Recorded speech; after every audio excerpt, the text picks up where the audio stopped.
Hi, everyone. Thank you for joining us today for the second episode of our webinar series called Connected Estuary. My name is Kristen, and I'm a coordinator for Raincoast's Lower Fraser Salmon Conservation Program. So first, before we get going, I'd like to start with a land acknowledgement. I live and am calling in from the unceded territory of the Squamish Nation and people who have lived here since time immemorial. I feel really lucky to be able to call the town of Squamish home and want to recognize the Squamish people who are the stewards of this land. So for those of you who are tuning in for the first time, we've had one episode previously. I'll provide a brief introduction to Raincoast's Lower Fraser Salmon Conservation Program, as well as the Fraser River Estuary before we bring on our guests. So our program is really focused on two things, and I'll actually put the name of the program up. It's a bit of a long one, Lower Fraser Salmon Conservation Program, but it's on the screen for you there. So our program is focused on two things: conducting research and restoration in the Fraser River Estuary. And secondly, we are working on building a broader vision for salmon habitat conservation throughout the whole of the Lower Fraser River. And our goal with this program really is to see healthy populations of wild salmon returning to the Lower Fraser River and landscape. So our two guests today have a deep understanding of the importance of the Fraser River as a whole, but also its estuary to Pacific salmon populations. And they'll be talking in depth about the importance of the estuary habitats to juvenile salmon in particular, and the role connectivity between these habitats plays in the life cycle and survival of young salmon. And we'll also touch upon previous habitat restoration projects and ongoing habitat restoration projects in the estuary. So before I bring them on, I'll provide a quick background of the estuary, and hopefully for those tuning in just for the first time, it'll be really helpful in building a picture of the scale and importance of the estuary before we go forward. So the mouth of the river of the Fraser River is the largest estuary on the west coast of North America. It drains all the Fraser River, which has a watershed that spans a quarter of British Columbia, so it's really big. And historically, the Fraser River is considered the greatest salmon-producing river in the world. And all of the salmon that spawn in the Fraser watershed use the Lower Fraser River and estuary as a migration corridor, with many populations also relying on the lower part of the river and estuary for spawning and rearing. So during this episode, we will explore recent research that has demonstrated just how important the estuary is for juvenile salmon.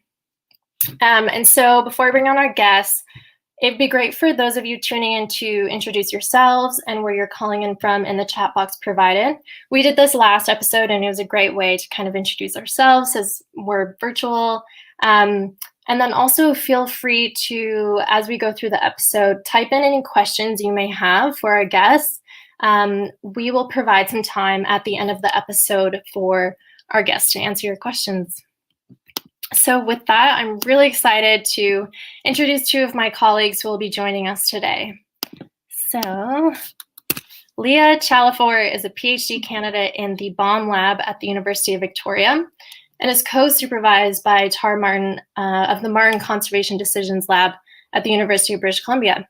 Her research aims to shed light on nearshore habitat used by fish of the Fraser River Estuary and coastal British Columbia, with a particular focus on the recovery of Pacific salmon. Hi, Leah. Hi, thanks for having me today. Thanks for joining. Let's see. So our second guest is Dave Scott. Dave is a biologist who has led Raincoast's juvenile salmon research program in the Fraser Estuary for the last 5 years.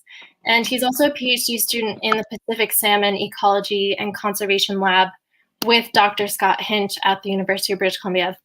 Hi, Dave. Hey.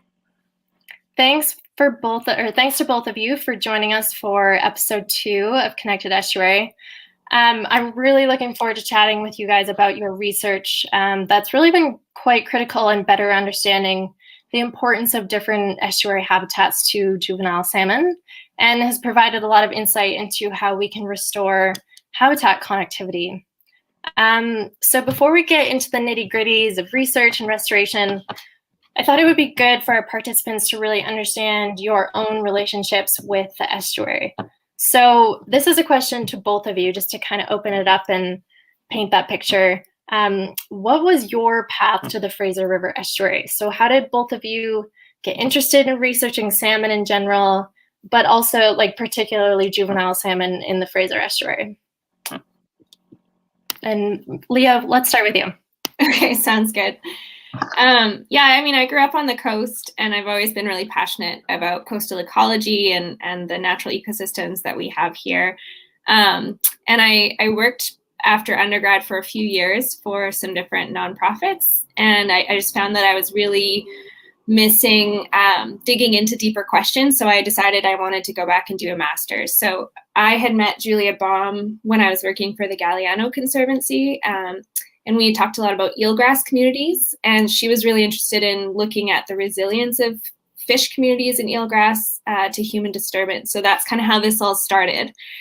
And then Misty McDuffie, who's a long-standing Raincoast scientist, I had met her when I was working for the Galiano Conservancy as well. And she approached Julia and I and said, the Fraser is, the most important estuary we have on our BC coast. It's the most impacted. And there actually haven't been research studies in the estuary since the early 80s. So she was really concerned with some of the new developments happening and the lack of understanding of how they were going to impact these fish communities.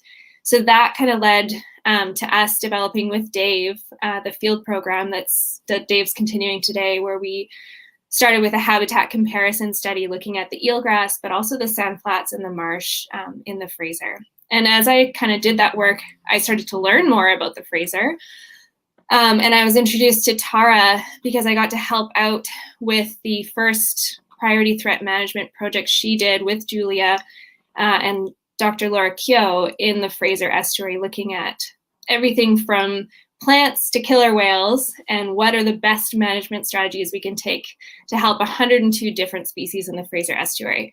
So that introduced me to her work, and then I ended up rolling into a PhD to incorporate more of the decision science and management side into my project. Great. Thanks for that. And yeah, I'm glad you mentioned the priority threat management, because we'll kind of circle back to that later and talk about why it's important. Dave, yeah, I'm wondering on your end, how did you end up in the Fraser River Estuary? Yeah, so my path is very different than Leah's. So I'm not from BC. I grew up in Saskatchewan, and growing up in Saskatchewan, I spent a lot of time by the water. My parents had a cabin that we spent a lot of time at each summer. And then when I was doing my undergraduate degree in Saskatchewan, I had the opportunity to go out to the Bamfield Marine Sciences Center and do a field course out there, and really kind of fell in love with doing field work and the coast, and yeah, basically really wanted to get out to the coast after that and keep pursuing just kind of aquatic ecology in general. And yeah, I had a couple of field assistant jobs in my undergraduate doing research on lakes, and we kind of did the whole spectrum of everything from taking water quality samples and looking at phytoplankton to capturing fish with different nets. So I then finished my undergrad, moved to BC, and I was fortunate enough to start a master's with Dr. John Moore, who is a well-known salmon researcher. And so kind of getting into his lab was really what pushed me into doing salmon research, and I started doing research on salmon kind of in the lower Fraser, but not into the estuary. And then yeah, when I was finishing my master's, I linked up with Raincoast and Misty, who Leah mentioned, and yeah, and then worked for Raincoast for about a year, just doing some different kind of outreach in the lower Fraser. And then me and Misty linked up with Leah and her supervisor Julia, and started what is now are we in our sixth year now of research. So yeah, it's been quite a program, but yeah, kicked it off all the way back in 2016 now. Great. Thanks for those backgrounds. Yeah, and I mean, for anyone, especially younger students, like when we were in undergrad, who has been to Bamfield, I mean, it's impossible not to fall in love with aquatic ecology and field work. So it's really great to hear how some of those like really foundational experiences have put us on these paths and led us to the estuary. So we're going to kind of start to shift towards the ecology of the estuary, and I'll ask you guys some questions about that. So Dave, we'll start with you if that's okay. I'm wondering if you could describe why the Fraser River Estuary is such a productive ecosystem and why it's important for salmon populations. Yeah, so estuaries are these amazing places where fresh water meets the ocean, and you kind of have those two forces coming together. You have the river bringing down a ton of nutrients from upstream, and those nutrients from upstream are kind of meeting these nutrients that are upwelling because of the ocean coming in, and so it's just an area where you get a high amount of productivity. Because of those features. And then for juvenile salmon, depending on the species, especially for Chinook and chum, we see them coming down to the estuary when they're very small, and using that as kind of their primary rearing area before they move further out into the ocean. So it's just a great place where you have a lot of nutrients coming together, a lot of biodiversity, and just a really good place for salmon to find food and stay in a kind of a somewhat safer environment before they move further out to the ocean. Mm-hmm. Great, thanks for that. And Leah, I'm wondering if you can build off of that. I mean, Dave briefly mentioned why juvenile salmon are there, and why they spend time in the estuary before they move out to sea. But can you touch upon why it's so important to spend time in the estuary for their survival? Yeah, absolutely.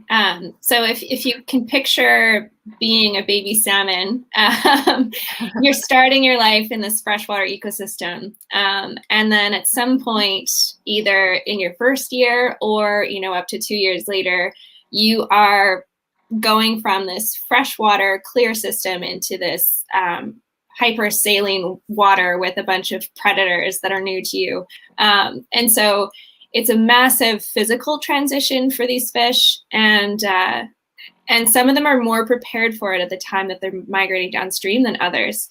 And so we'll talk a bit more about this, but we actually found that the majority of the salmon we were catching in the estuary were these very small, what are called ocean-type Chinook salmon, which actually enter the estuary as fry. So they're smaller than your pinky finger. Some of them still have part of their yolk sac showing, or they're not fully zipped up. And they really aren't physically prepared yet to go directly into that marine water. So the estuary provides this kind of buffered transition period for them to physically build up that capacity to osmoregulate. And then different habitats in the estuary also provide, lower salinity, as well as perhaps some more cover from predators and different food sources. So all of those habitats play a role. Mm-hmm. I find it so fascinating that they go through such a complex, physiological transition between, moving between these types of waters. And it's, as you said, sometimes they're even swimming down or in the estuary still with the little yolk sac attached. I mean, it's tiny fish in a big world for sure. It's incredible. Yeah. And it's not surprising that most of them die. But it is surprising that so many of them still make it. Yeah, it's a tough world out there for sure. Yeah. Great. So now I definitely want to ask you both about your research in restoration, and I think people will really enjoy hearing about it. So Leah, maybe if you could just build upon that a little bit further, based on your research, and Dave collaborated on it as well, published in 2019. So, and we briefly talked about this, but how do juvenile salmon, and in particular Chinook, as you mentioned, use different habitat types in the estuary? So it was really interesting for me because Dave came at it from a salmon perspective, but I actually first came at it from an eelgrass fish community perspective. So I was really excited to see what was in the eelgrass, and then I was kind of like, oh yeah, and there's also this murky marsh we're checking out. But what we actually found is that while the eelgrass did support the most diverse fish community assemblages, so they had some estuarine fishes, but they also had a lot of marine fishes kind of popping in, and big schools of herring and things like that. And we had really big catches of fish in the estuary. Our boat captain, Steve Stark, who's from the Tsawwassen First Nation, he's a commercial fisherman, so he loved eelgrass days because we were hauling in these big loaded nets of fish, and he would always get depressed if we were out on the sand flats, for example, and we brought in empty nets or we just caught shrimp, and he felt like he was doing something wrong. But for us as ecologists, we realized actually this is just showing that these communities are different between these habitats. But with all that said, we barely caught any salmon in the eelgrass. And when I started to learn more about the estuary and how it functioned, and learn more about the salmon that are hanging out in the estuary, these really small sub-yearling migrant Chinook, it became apparent that they actually really needed this marsh habitat, which was brackish. It was much closer to the freshwater. It was turbid, so they had some shelter from predators. And there's still amazing food opportunities because you have this overhanging vegetation that's dropping insects. There's also copepods and other kind of marine planktonic species in there. So the marsh really ended up being the primary habitat for these salmon, particularly the ones that, as we found out later, were spending months in the estuary growing up. Great. Yeah, I'm glad you alluded to that because we'll definitely circle back on that later. Awesome. And Dave, I'm wondering if you can explain to us like why connectivity between these habitats is so important for juvenile salmon. Yeah, well, I might even pull up a little image here for you guys, but basically, juvenile salmon, as they're moving through the estuary, they're growing, and as they're growing, their mouth is getting bigger, which is important for fish. And so as their mouth gets bigger, that means that they can access different types of prey. And it's important for them to be able to move from place to place, and as they grow, switch to kind of bigger and different prey while they're in the estuary. So we have the place that they enter the estuary is very fresh, and then they move ideally into kind of a brackish area that's composed of the sand and mud flats. And then once they're kind of ready for the salt, then they can move a little bit further out into the estuary. But what you have in the in the Fraser Estuary is just kind of a lack of connectivity. So if you look at this image right here, this kind of shows you the different habitat types in the estuary. So in the inner estuary, we have these marshes, and we have these big sand and mud flats. And then down here at the bottom, we have these eelgrass. But these red lines are all the different barriers that we have in the estuary. And so you can imagine that if you're just a small fish, you don't want to have to go all the way around these barriers out into this ocean water and then come back into the brackish area, because now you've exposed yourself to that really highly saline water, and you're just not moving around kind of the way that you would have been naturally. So it's exposing the fish to conditions that they might not be ready for yet. And the other thing that I like to think about is, these juvenile fish, they don't have a map of the estuary. And so if they have to go around these barriers, then they don't know, like, oh yeah, just go around the barrier and then circle back to the habitat. So once they're out in the middle of the Salish Sea, what is the likelihood that they actually turn around and go back into the estuary, the area where they probably need to be? Yeah, definitely. And I'm glad you brought up kind of those barriers to their movements, because we'll definitely touch back upon that later. But before we get there, you lead Rainco's Fraser Estuary Connectivity Project, as we previously mentioned. So I'm wondering if you could just walk us through a day in the field. So in order to get all this information and find out where restoration projects occur, you've been leading a multi-year fieldwork project. So what's a typical day in the field like? So for us, it really matters what we're doing on any given day. So we work on some various things, but generally, for our monitoring work, A lot of the time it involves getting up at 5 a.m. or something like that. The tides are not very kind to us, so we have to get up really early, get out there, and we do a lot of passive sampling these days, where we set a pike net either right on our breaches so that we can look at fish moving through them, or we set a net in the marsh and leave it for a few hours and see if we're now seeing more fish using the area kind of around our project sites. So yeah, we're usually out in the estuary for most of the morning, tromping around in the mud, in the marsh. And yeah, generally it's a lot of fun. It's always interesting to see what you're going to catch on any given day. No 2 days are ever the same. So yeah, it's always really interesting to get out there and yeah, just see what fish you're going to catch on any given day. Mm-hmm. Yeah, and I see kind of in the screen here on the top, there's actually juvenile salmon. So they're so small, and I think people might not realize how small they are. When you catch them, how do you tell which species they belong to when they're that small? Yeah, so for those little juvenile salmon, we mostly rely on something called par marks. So par marks are they refer to kind of the juvenile life stage of juvenile salmon before they move out to the ocean. And yeah, you're not going to be able to see them too good on there, but basically there's these little marks that come along their side, and depending on those marks, for the most part, you can ID the different species. So species like pink and chum, they have a really short freshwater life stage, a very short par stage. So they have very limited par marks. So pink pretty much goes straight to the ocean, so they don't have par marks at all. Chums spend a little bit more time in freshwater, so they have small par marks.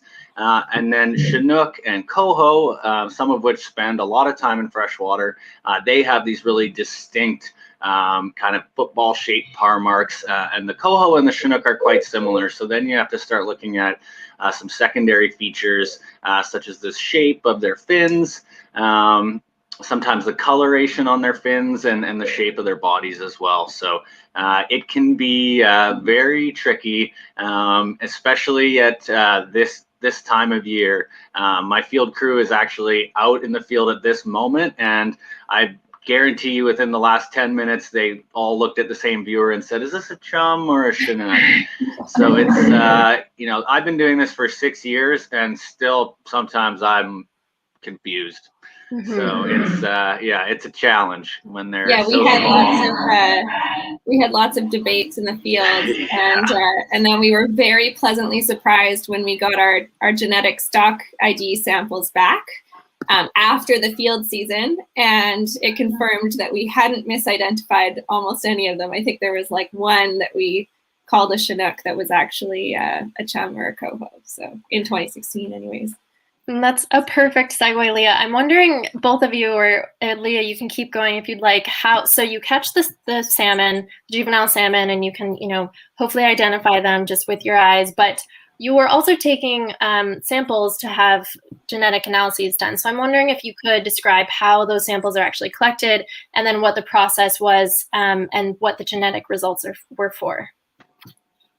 Sure, yeah, I can talk about that. So we didn't sample every single Chinook or every single salmon we caught, but we would try to measure them in those kind of viewfinders, and ID them as best as we could, and we would take photos. And then for a subsample, we were able to just take a really small clipping of the fin.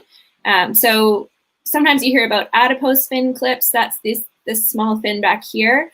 We didn't take those for a couple of reasons. One, those are clipped for hatchery fish that have a coded wire tag implanted in them, and it's an important part of stock assessment. So we didn't want to interfere with that. And two, they're so small that is actually, barely enough flesh. That's this little fin here. So it's barely enough flesh to even get an ID from. So actually for these small fish, for just the ones we thought were Chinook, we would take a little slice off the end of their caudal fin there. And so we would actually anesthetize them in a special bucket so that they weren't in too much shock when we did this. We'd take it as quickly as possible and press it onto a special sheet of paper called a Whatman sheet. And then we would allow them to recover. And then for most of them, we would then release them after a few minutes after they'd recovered. We'd release them back. And after we filled up those sheets and we had, everything labeled, we sent them off to the Pacific Biological Station, which is one of DFO's scientific centers. And they have a specialized genetics team there that then assesses the DNA and matches it to a database that they have for the entire Fraser to determine which freshwater system that salmon came from. So that was how we actually figured out that most of the Chinook we were catching in the estuary were from the Fraser River system, and they were these sub-yearling migrant ocean-type Chinook. So it's a really important population, both for First Nation subsistence harvest as well as for recreational harvest. They actually tend to reside in the Salish Sea as adults or don't go too far up north. So they were also a very important food resource for southern resident killer whales. So a really important fish, and just a few years ago, they were actually designated as threatened by COSEWIC. So they used to be quite abundant, and they've recently been declining. And that seems to be independent of fishing pressure. So it's all the more important for us to understand what's going on with this population. So you'll see also in this photo, these cool little bones. So these are otoliths, and they are ear bones that are present in most bony fishes. And they're actually very similar structure-wise to parts of our inner ear, but they are a series of different bones that are in these fluid-filled sacs. So they help the fish to hear by detecting the vibrations. So the largest of those otoliths is one that's commonly used for aging fish. And so you can see this pair is from a juvenile Harrison Chinook that we kept. So we did euthanize this one. And this square is 1 millimeter by 1 millimeter. So these are like tiny grains of sand. Wow. But in those tiny grains of sand are deposits, regular deposits of bone that we can then use to measure the growth. So for an adult fish, you can look back at the annual growth rings, just like a tree. Like if you cut into a tree core, you can see the annual growth. And at this size, they're growing so rapidly that you actually get daily rings. So we're able to polish those bones down, and you can see, the core is from birth. That's like what was deposited from their mother, essentially, when they were still in the egg. And then when they hatch, they start to get these different types of growth. And so they're still feeding off their yolk sac for most of the fresh water.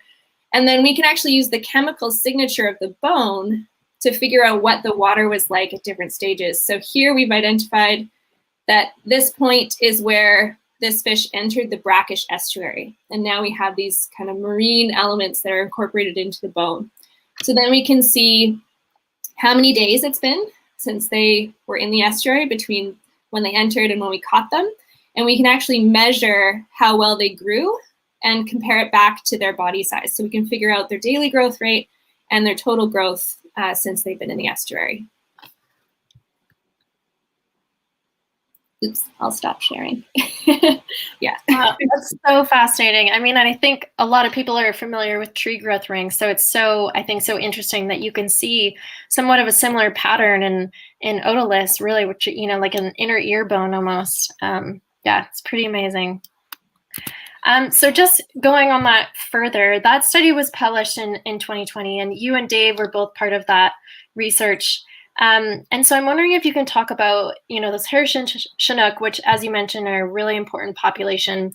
What did that study find in terms of how much that population in particular is staying in the estuary? And how did those results build upon previous knowledge that we had? Yeah, so we found, based on the otoliths, that these fish were spending an average of 42 days in the estuary. And so that's more than a month of growing during this early period, which we know is critical to their overall survival. So we know that salmon die a lot between when they're laid as eggs and they hatch, and they die a lot between when they hatch and they migrate out to the ocean. But they also die a lot in those first few months of the ocean. So all of those stages are really important bottlenecks for survival. So the fact that they're growing in the estuary means this estuarine habitat is important for supporting them in their survival. So that average of 42 days doesn't take into account that we're also catching them while they're still in the estuary. So it's kind of a minimum estimate. And we did catch a few fish that were there for, I think, almost 3 months. So they're really growing up in this system, and how well they're growing will actually determine how well they survive in that first year in the ocean as well. Mm-hmm. So we found that they were growing pretty well compared to other similar populations of fish, which is interesting. It means the habitat is still productive. But we know that a lot of that habitat's been lost. So that kind of suggests to us that they could be doing better if they had more room and more habitat to support more of these fish. Mm-hmm. So Dave can talk about, I think, some of the past studies. Yeah, that would be great. Yeah, for sure. So, one of the main reasons that we were really interested in getting involved in the Fraser River Estuary was, partially the declining status of Chinook, but also just this strange vacuum of research where this new paper in 2020 is really updating, building on a paper from 1982. With very little research done in between. So back in 1979, these guys named Dave Levy and Tom Northcote from UBC, they went out into the estuary, and they didn't have fancy genetic techniques that we had.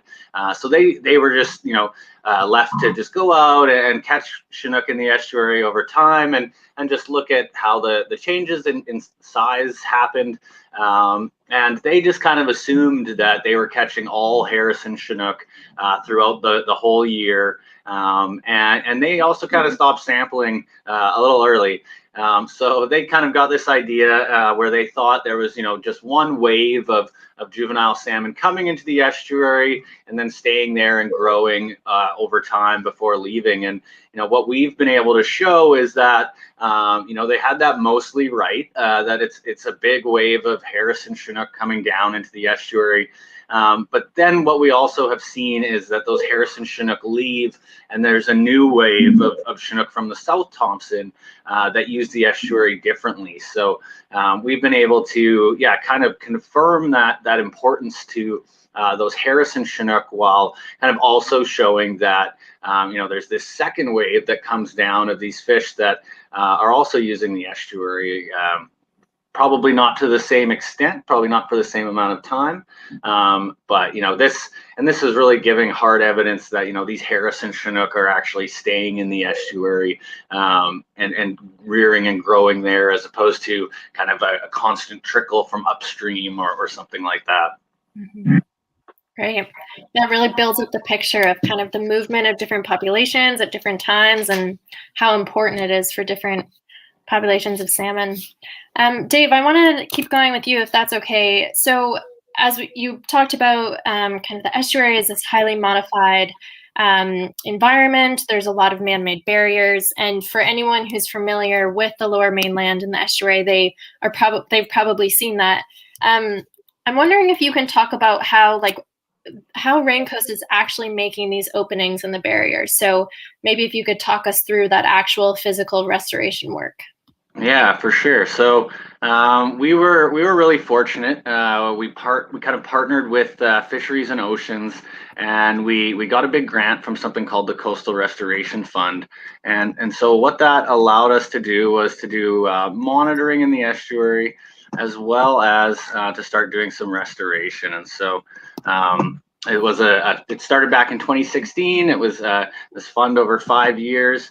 And what we wanted to start looking at was the Steveston Jetty. So this in the kind of bottom or on the right hand side of the screen here is Richmond and Steveston. And as you can see, the river is kind of in the middle there, and there's these big sand flats. There's this marsh area, but there's no real way for the fish to get there. So you can see this, if you look at the kind of inset photo here, we've got the river on one side, we've got this kind of rock and wood jetty, and then on the other side we have the marsh, the habitat. And so as you can see from this photo, there aren't any openings in this 8 kilometer long jetty, other than one initial opening at the very beginning for the kind of the whole first half of the jetty. So we wanted to put 3 openings in this area of the jetty so that we could start allowing some fish to get where they want to be, essentially. So luckily, this was something that DFO thought was a good idea,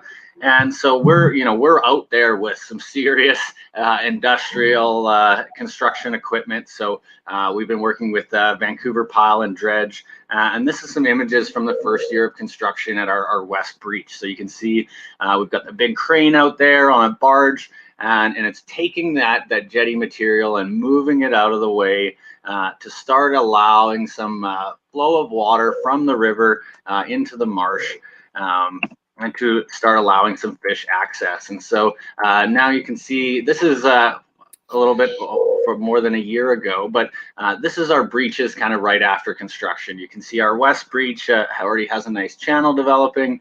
On the other 2 breaches, the channel development is still ongoing. But yeah, so we just we went out there and removed tons and tons of debris, put in some new rock to make it so it'll last forever, and now we have these 3 50-meter wide breaches that are connected essentially at all tidal levels.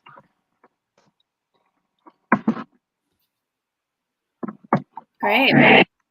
Yeah, I mean, I think it's for people who haven't necessarily seen a jetty, I think it's hard to kind of comprehend first of all, how long it is, but also what it takes in terms of big machinery to create those openings, and then which will allow connectivity. And so I'm wondering, what have you and your team found with juvenile salmon movement into the marsh habitat after the removal or the openings created in those jetties? Yeah, so we've been super happy with our monitoring so far. We've done 2 years of monitoring since the breaches have been created, and over time the breaches essentially get bigger and get easier to actually sample, and so get more difficult to actually sample. And so you can see in our first year of sampling, we kind of had these small breaches. So the images on the top, we have these small openings, and we're able to just string our net across the opening and catch fish moving through.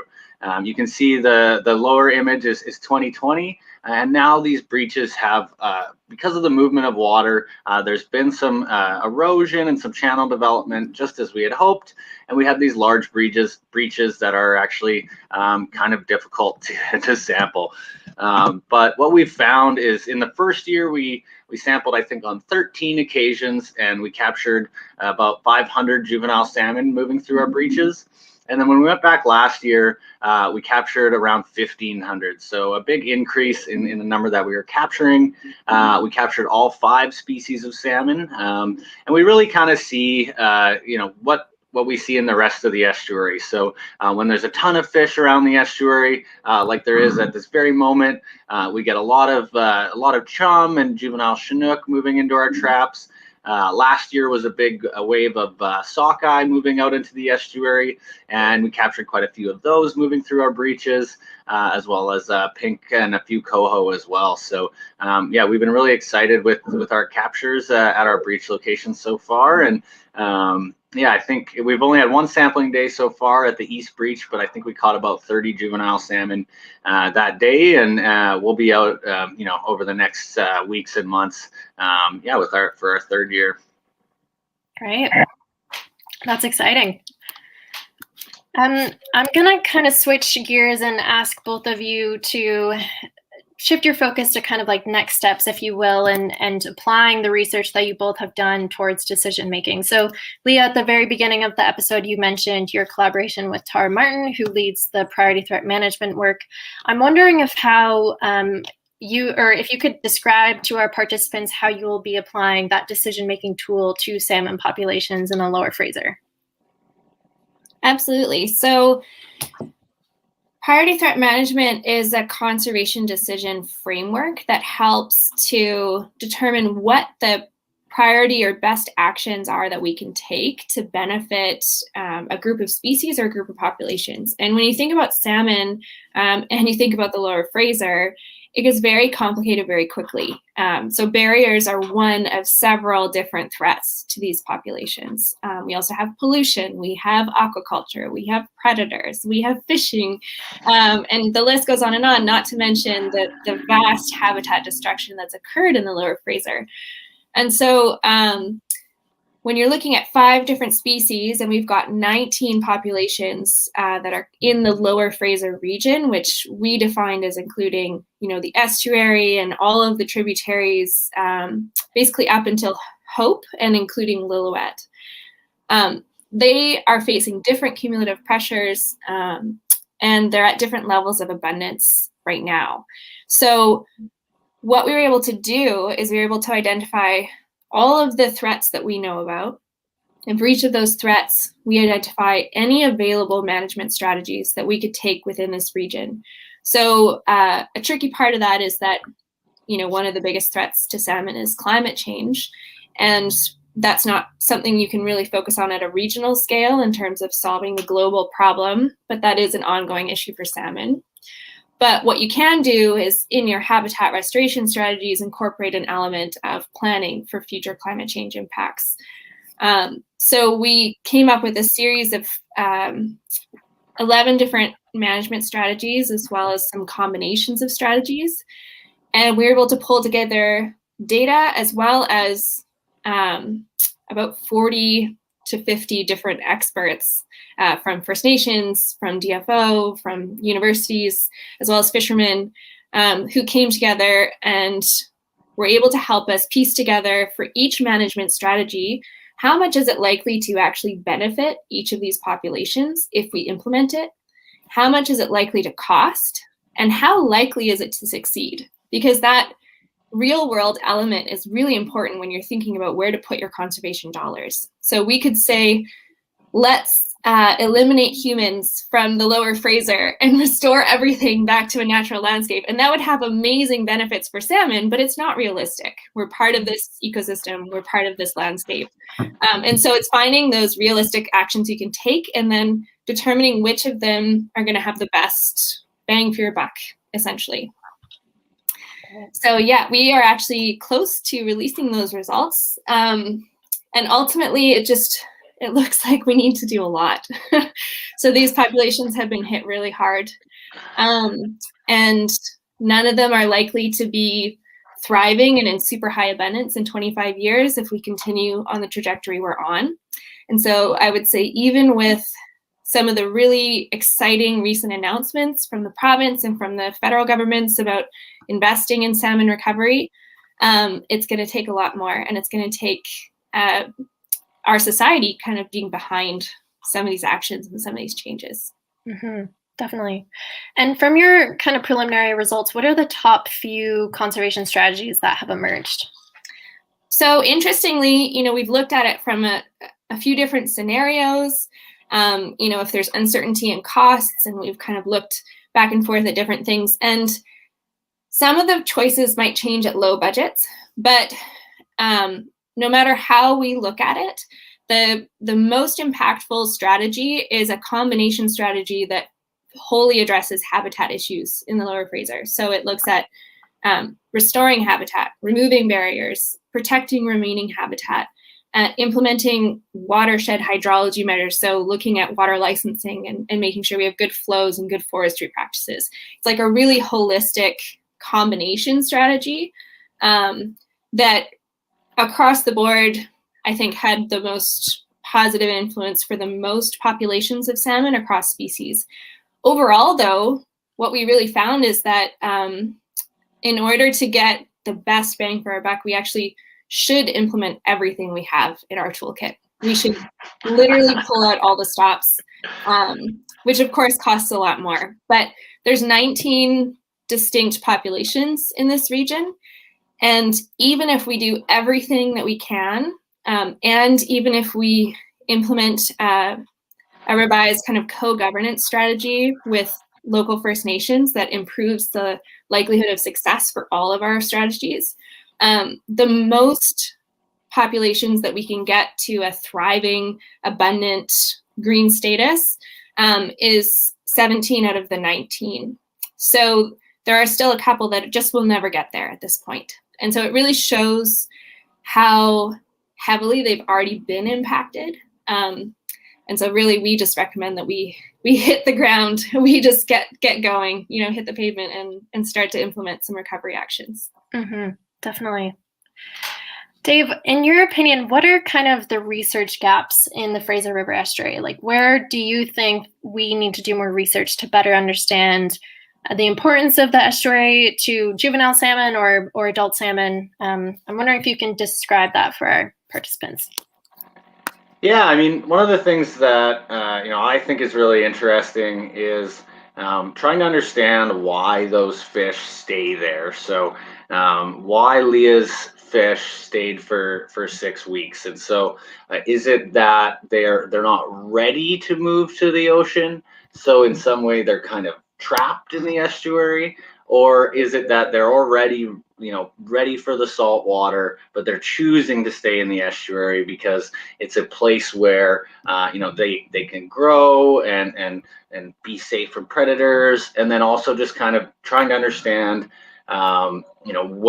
what influences that kind of decision for the fish to say, okay, I'm ready to go now, ready to leave the estuary.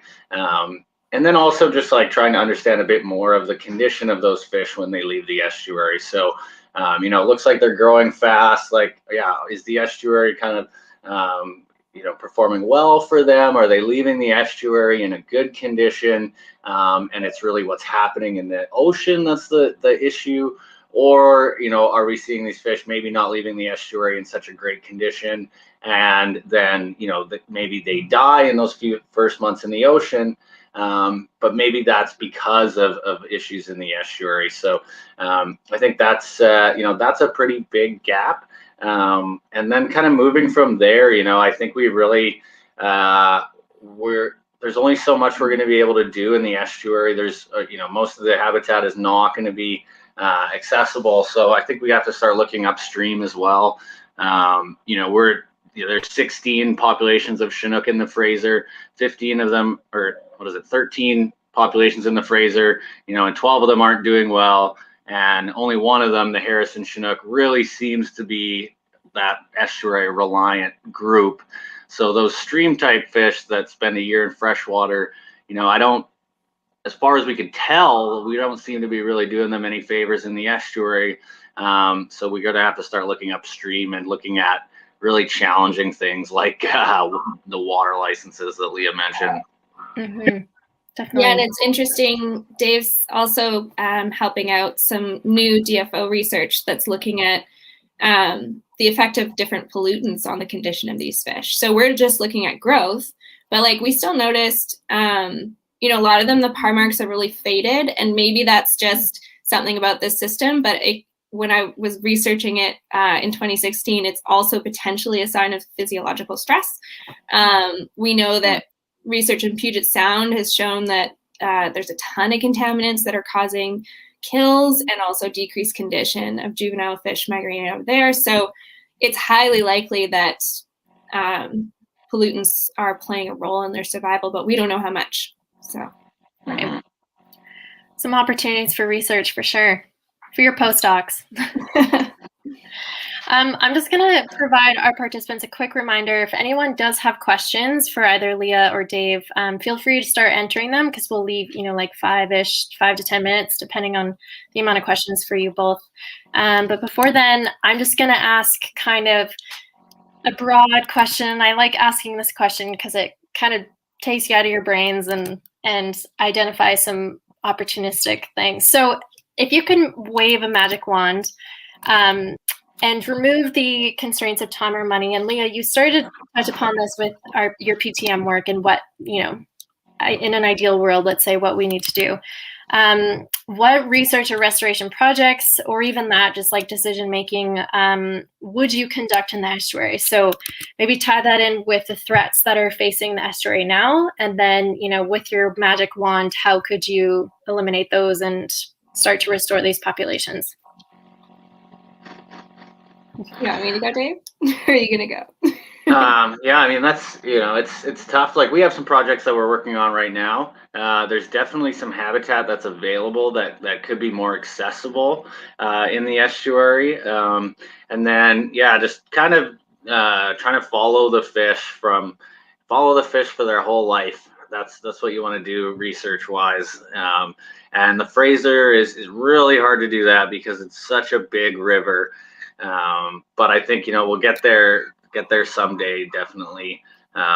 But yeah, basically just following the fish for their whole life, and then continuing to do these connectivity projects that we're getting some money towards. And then yeah, I'm also working with Eric Bulk from Ducks Unlimited, who's looking at doing a major sediment enhancement project on sturgeon banks. So we know that, you know, Richmond isn't going anywhere, so we can't really just flood that and make it into juvenile salmon habitat. So if we're going to have habitat out in the estuary, it's got to be on the seaward side. So kind of helping to add sediment out onto the delta to hopefully build salmon habitat over time.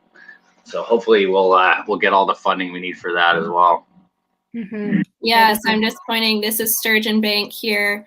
And actually Eric, his work when he was doing his master's found that this marsh here used to actually extend much further out, and it's been eroding for quite some time. And that could be related to these jetties.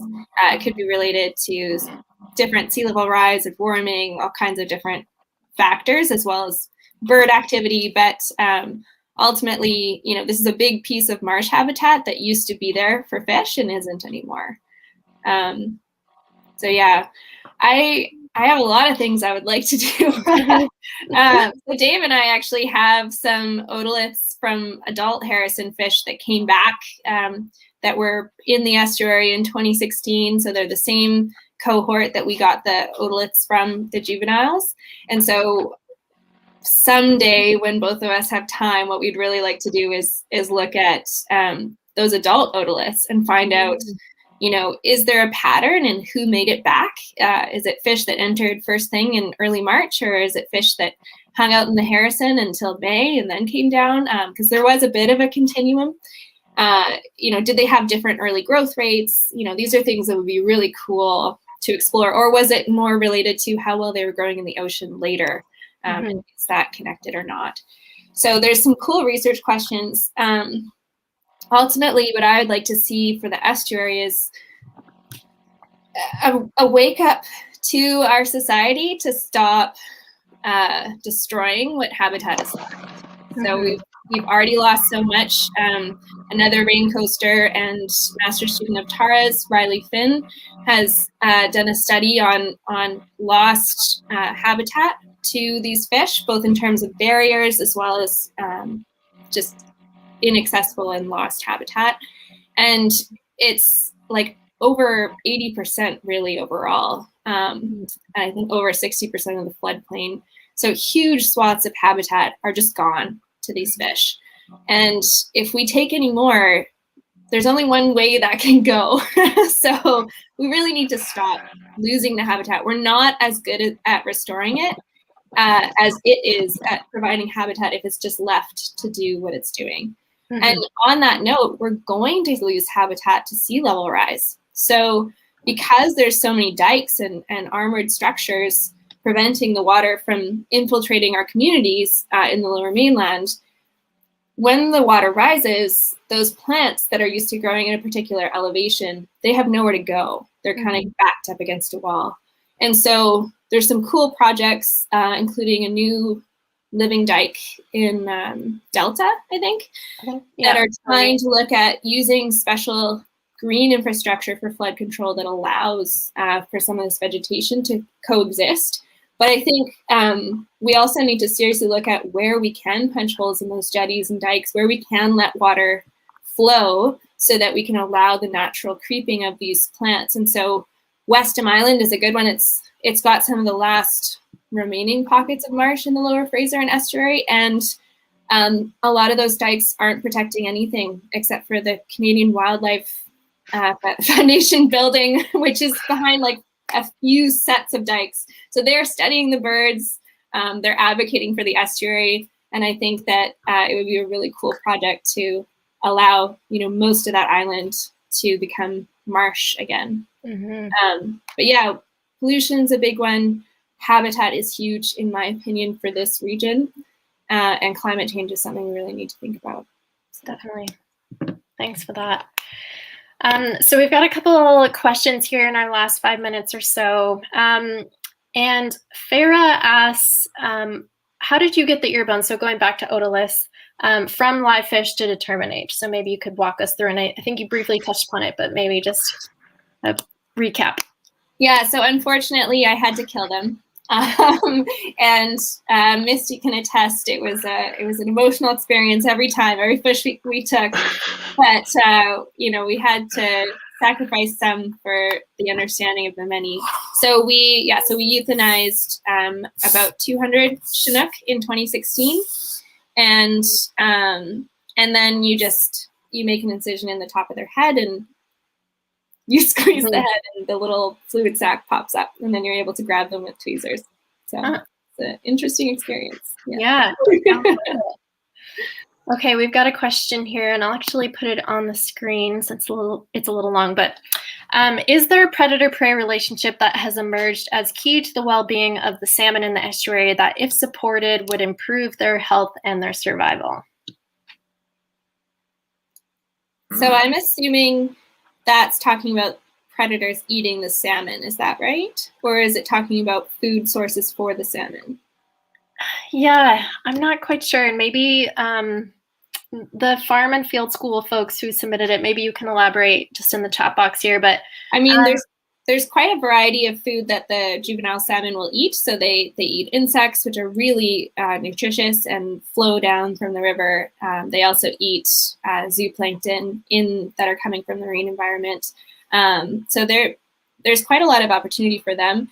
In terms of predators eating them, yeah, we saw predators everywhere. Actually, I can show you another photo. The Fraser is full of predators, and it's just a sign of it being a really healthy and functioning ecosystem. So there are birds eating the fish, there are seals and sea lions eating the fish, and there has been a lot of focus on recovering populations of seals and sea lions, impacting some of the depleted salmon runs in the Salish Sea. And it's hard to say. I mean, the Fraser would have always had predation, and there's pretty high turbidity as well. So I think there's less of a documented targeting of a certain run by these predators. It's more of a diffuse, like they're being eaten by everyone over time.